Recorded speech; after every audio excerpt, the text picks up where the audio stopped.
Welcome to Headline Buster, brought to you by The Point with me, Liu Xin.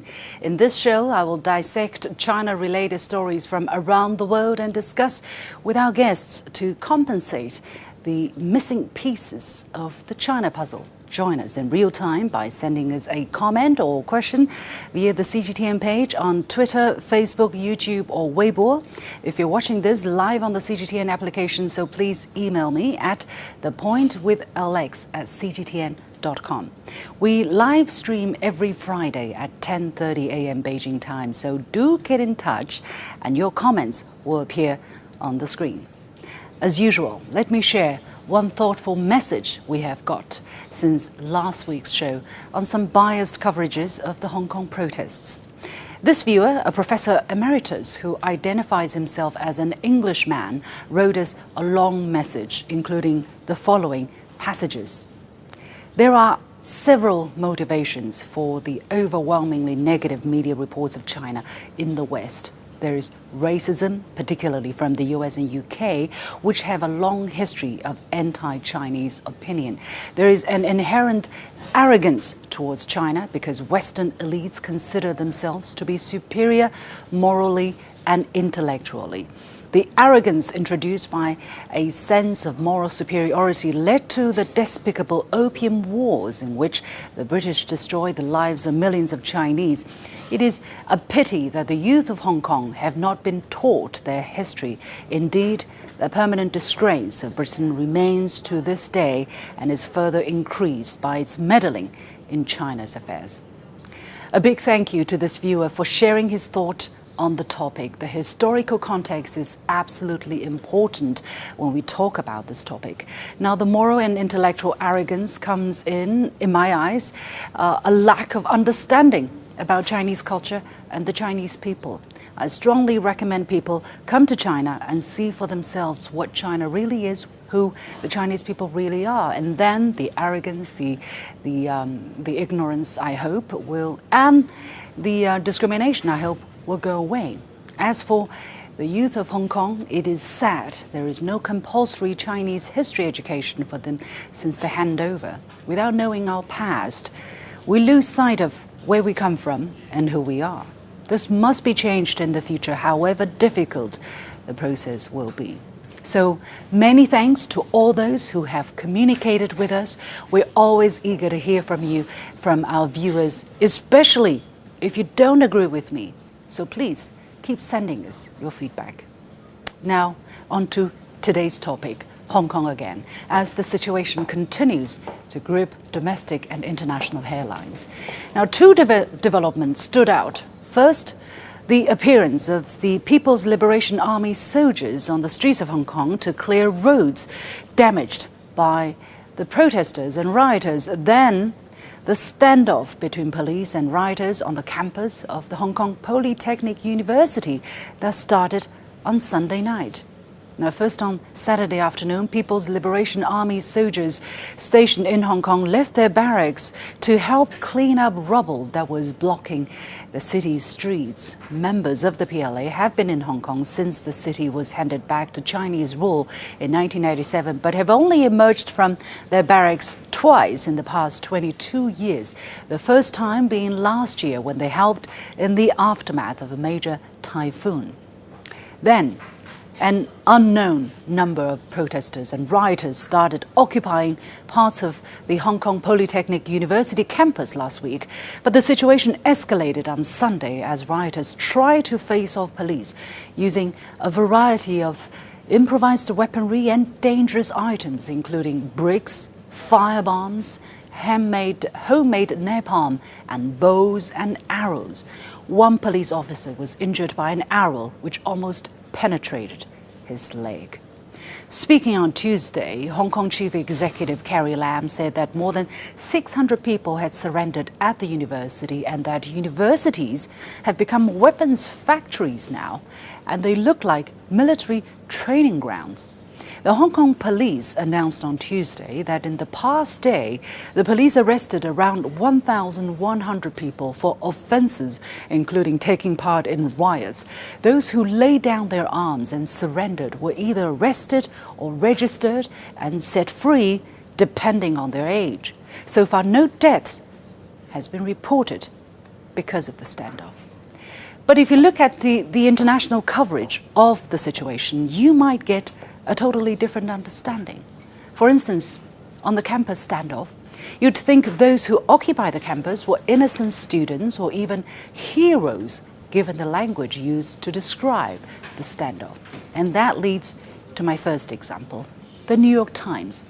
On Monday, November the 18th, the paper published a story with the headline, "In Hong Kong, daring escapes from a violent siege at a university." Let's break down this headline one word at a time, starting with daring escapes. Now, daring means bold, courageous, or adventurous, or adjectives with positive connotations, as if the students who'd been hoarding homemade firebombs, giant slingshots, bricks and arrows and bones inside the campus. These are not toys, okay? But according to the article, that sounds like the students should be celebrated for their bravery.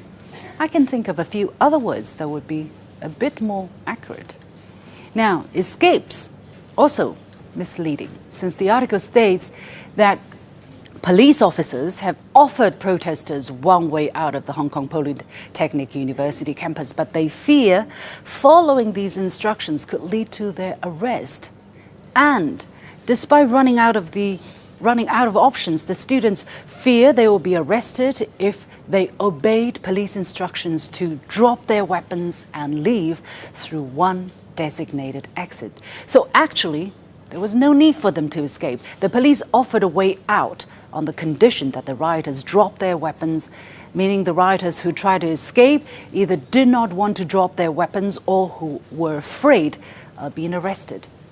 But it doesn't really work that way, does it? What kind of a police force would allow rioters to walk out armed with firebombs and bricks?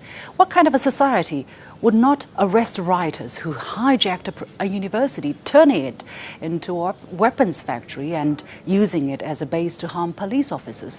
Where in the world will people be allowed to ransack a place and get away with it? By glamorizing those who break the law, whatever the motivations, whether students or not, the New York Times unfortunately fail to tell the true story. Our next example comes from the Washington Post, with a story also published on Monday, November the 18th. Now, Hong Kong protesters made last stand as police close in on besieged university. Never mind that by using last stand, the headline makes the protesters out to be some kind of gallant heroes who are faced with overwhelming odds. Let's get to the article this time. We need look no further than the first paragraph, which says thousands of Hong Kong protesters flocked to the area around a besieged Hong Kong College campus Monday evening, clashing with police as they try to help hundreds of students trapped inside to leave safely. Hundreds of students trapped inside. Well, 2 points I want to make. First of all, many of the people trapped inside were not students at all, so it was premature to characterize them as such. Secondly, when students are armed with bows and arrows, bricks and stolen chemicals from the school's laboratory, among other weapons, can we still call them students? Call them protesters, sure, but students give people the impression that they're innocent and vulnerable and thus worthy of people's sympathy.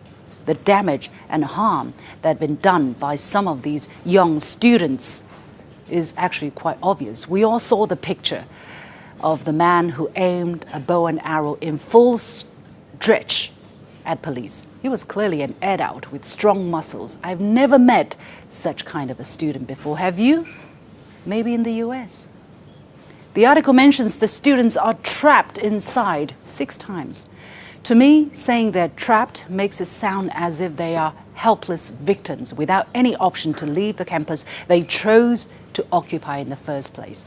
But the very same article then later explains that the police actually did offer the rioters a way out. Police blocked access and told exhausted protesters to come out of the Polytechnic University on Monday to be arrested. And late Monday, a deal was reached between the police and mediators to allow those under 18 still sealed off inside Polytechnic University to leave safely without arrest. So these people stayed inside the campus to avoid arrest. Basically, they're trapped by their own criminal behavior.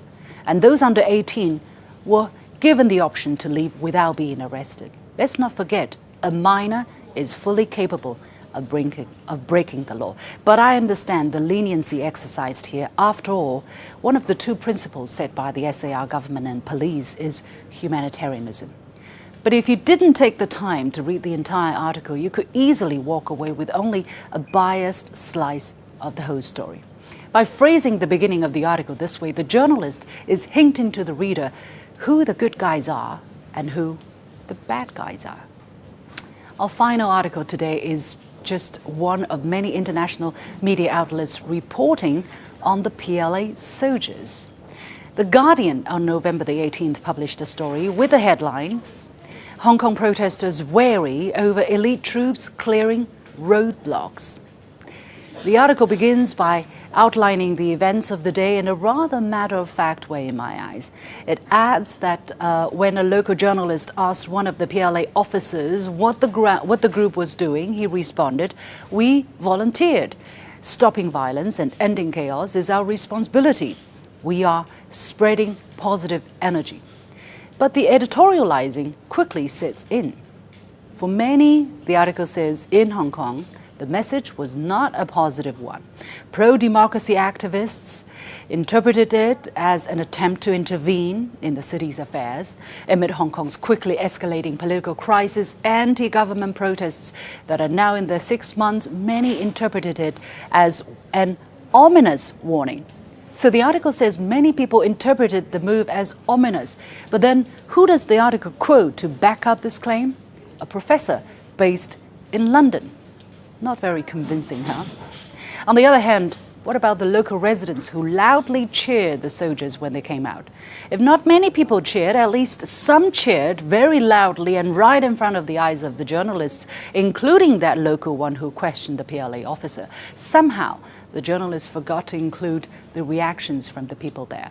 I wonder how they would interpret the move by the I wonder how would these local people interpret the move of these soldiers? Maybe an auspicious sign that these soldiers stand with the people of Hong Kong? Maybe something else, but definitely not an ominous warning. Actually, all of this is beside the point. The PLA officers are not the ones threatening the safety and well-being of Hong Kong. The rioters are. This piece of information is, of course, nowhere to be found in the Guardian article. A quick note on this topic.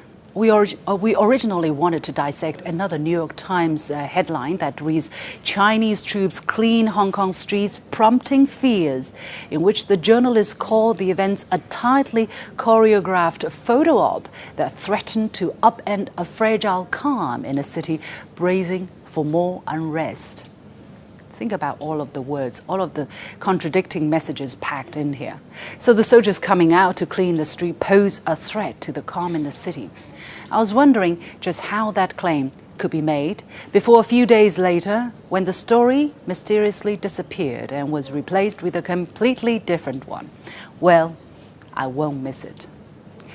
So, that's my monologue today.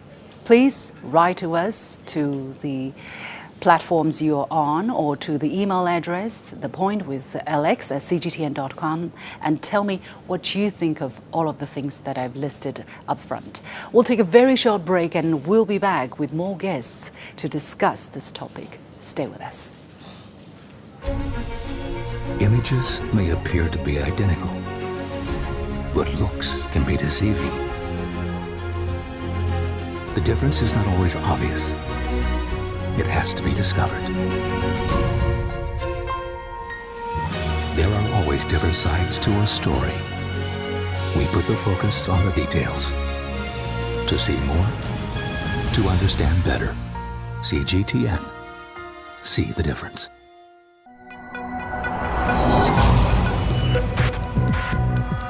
Each day, there are millions of stories. Each one can open new perspectives, new possibilities. Wherever you look, we are there to see, discover, explore, We put the pieces together to find what really matters to you, all around the world, all around the clock. Our reporters are at home across the globe. From our headquarters in Beijing and production centers in Washington, Nairobi, and London, China Global Television Network. Stories from across the globe, reaching people across the globe. CGTN. See the difference.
Welcome back to Headline Buster with me, Liu Xin. Our topic this week again is Hong Kong, and I was dissecting stories from the New York Times, the Washington Post, the Guardian, and on topics such as the standoff between rioters and the police in Hong Kong Polytechnic University and the PLA soldiers' move last weekend on the streets of Hong Kong. So we are welcoming in Xu Qingduo, current affairs commentator, my colleague, and also Zhu Qiang, Assistant Director of the International Monetary Institute of Renmin University of China, to talk about this subject. Gentlemen, welcome to the show. It's good to have you always. Yes. Again, a very long monologue. So last week we were talking about, I think the most important story has been the standoff, right, between the police and the rioters. Indeed, it's a very complex feeling, right? You have obviously very young people, and Zhu Qiang, you work in universities, for instance. There are even people who are in their teens participating in what was happening on the campus of university. So I can understand the feeling in the hearts of many people who naturally, want to show extra sympathy towards these people. But on the other hand, if you look at the images, the kind of damage, the smashing, and that guy with the bow and arrow, and the police officer being clearly very severely injured by the arrow, which almost penetrated his leg. It seems that there are two forces tearing the story apart. Qingduo. That's right. I think, at the very beginning, it was a peaceful protest. I think, yes, many people would say they are exercising their rights of freedom, of expressing themselves. No problem with that. Whatever grievances you have, as long as you behave, you represent your opinions peacefully and legally, most important, nobody have a problem with that. The thing is, it evolved into violence, and then gradually is out of control. Even those young people, they lost control of their own behavior, with the attack against the police force, with the killing of an old man at the age of 70 with a brick, and also the late someone, a middle-aged man who disagreed with them, who dared to argue with them, on fire. This is the kind of behavior intolerable in any society, and you have to do something. You have to stop this. You have to restore law and order in Hong Kong before everything else. Chiang, your understanding, I mean, you deal with students all the time and on university campus. Can you kind of can you understand the rationale behind these young people? You know, on the one hand, they want to bring about change, but on the other hand, they seem to be going down a very dangerous road. Yes, I do understand. I've been working with students for many, many years. Well, we all say the adults' world is cruel, but I can tell you the children or students' world even more cruel. Why I say so is that the competition among students and the emotional impulsions among the students is much stronger than the adult world. Well, sometimes they will probably start with something very rational. They probably, like Mr. Xu just mentioned, they're doing the peaceful protest or something, but when there's someone probably is more jerk and more brave, and they will hijack the whole agenda. And the students will fall into what we call the emotional snowballing. And once somebody tries to be more brave or somebody tries to be more aggressive, the other people will try to compete with them. And the whole emotion will keep on snowballing to a bigger and a bigger. And then everybody will lose control. And that's what get into a very dangerous situation. It's like, okay, I would like to set fire on something, and then I will show I can hurt a cop, so I can outcompete you. So that get everything out of control, and everybody will lose their rationality. That's a good point, actually. I mean, Yeah. Please. the radicals mostly. We are talking about actually a small group of people with the radical ideas. You know, there was a scene in the media, basically a teenager who was under 18, obviously, was taken away by their teachers and headmaster. Well, the other radicals, tried to drag him back, said, stay with us, let's begin and end together. Yeah, peer pressure. Don't leave us. So it's peer pressure. Those, people being radicalized, and the rest of the group somehow like they were kidnapped. You have to go along with them. Yeah. This is the problem too.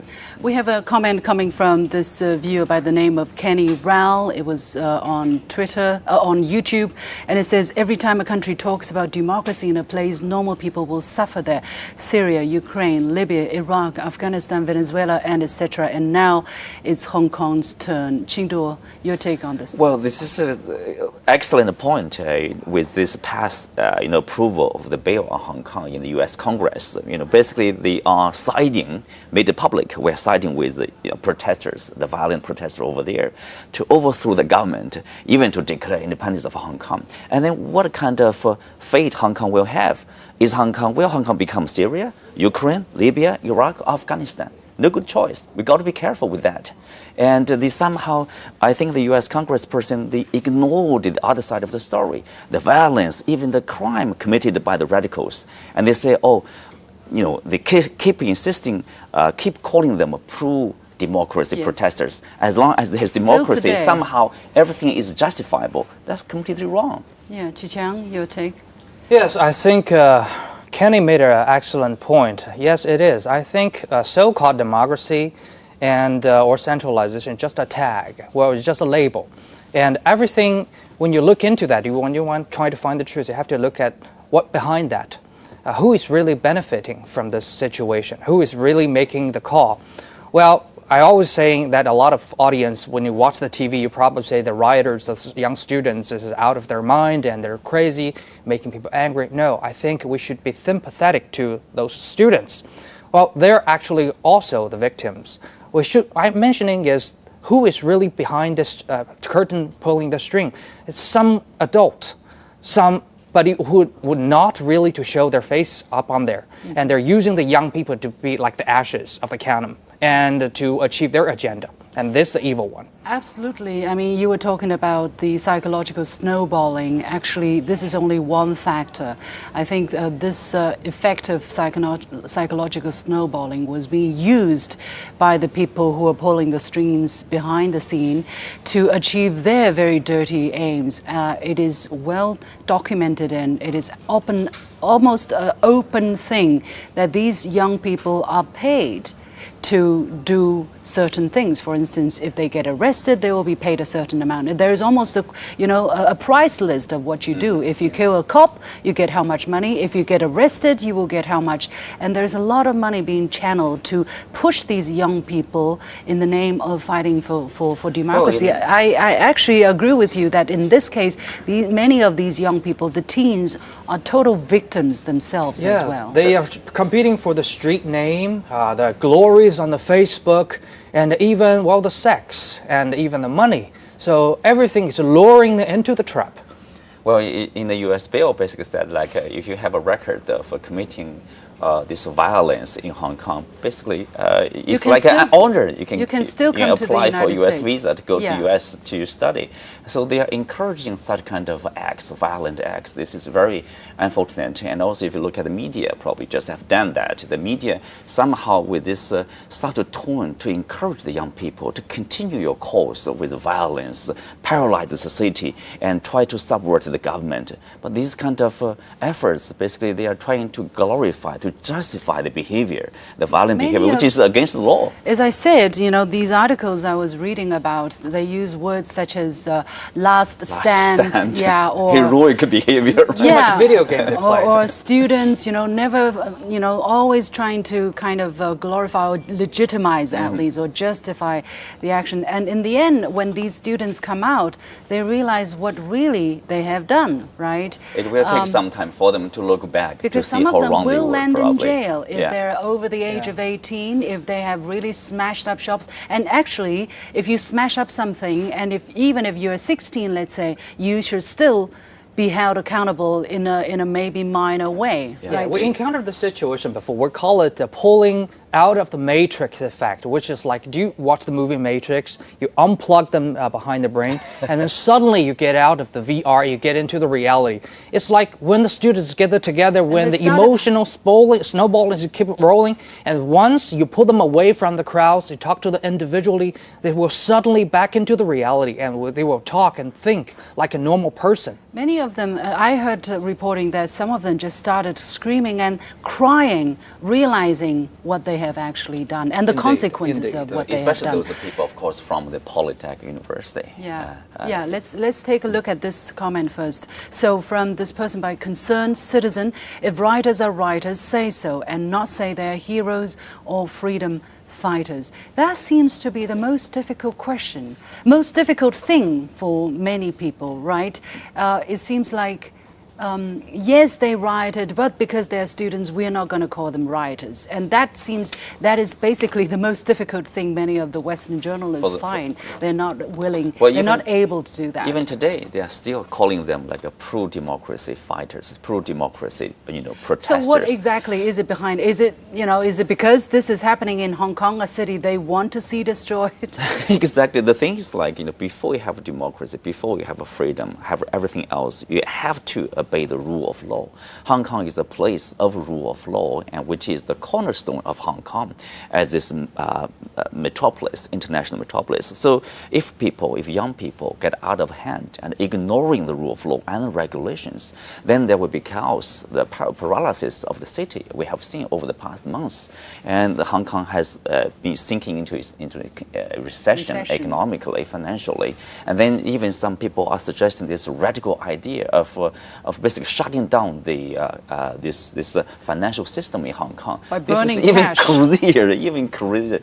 So you have to do something to stop such kind of craziness and help everybody to come back to rationality and take a look what we are going to do to build the city. Let's have a bright future. Everybody should get involved, but not this way. I was talking to another guest the other day, and he said, in the eyes of many Americans, there is actually a confusion exactly where the violence comes from. We see it very clearly. Okay, because the protesters turned violent, the police started to do what they have to do to bring the situation under control. Then the protesters decided they needed to use more violence in order to achieve their goal or to retaliate or for whatever. So that's how situations started to escalate. But most of the time it was the police reacting still always in a restrained manner to the stepped-up violence committed by the rioters. But it seems that in foreign media and in the eyes of international audiences, the situation could be very blurry. But it's interesting. That's why, Why is that? There's courage of condemnation of so-called police brutality. But if people are realistic, if you take a look at that, no one got killed by the police force in Hong Kong over the past months. No. But if this happened in the U.S. or in the UK, you imagine how many people will be... You don't have to ask that question. Yeah, I mean, in South America, within a couple of days, 21 people killed, right? And in Iraq, hundreds of people got killed. Nobody reported even. The media probably has less attention to that. And also in Chile, like the military was sent into the city, capital city, and also tanks were running on the city. And in Bolivia, more than 30 people were killed. There's no bill from the U.S. Congress, no U.S. media coverage, basically, say encouraging those protesters and view them as heroes. No, I think partly it's also part of the game, geopolitical game between China and the U.S. U.S. view China as a strong competitor.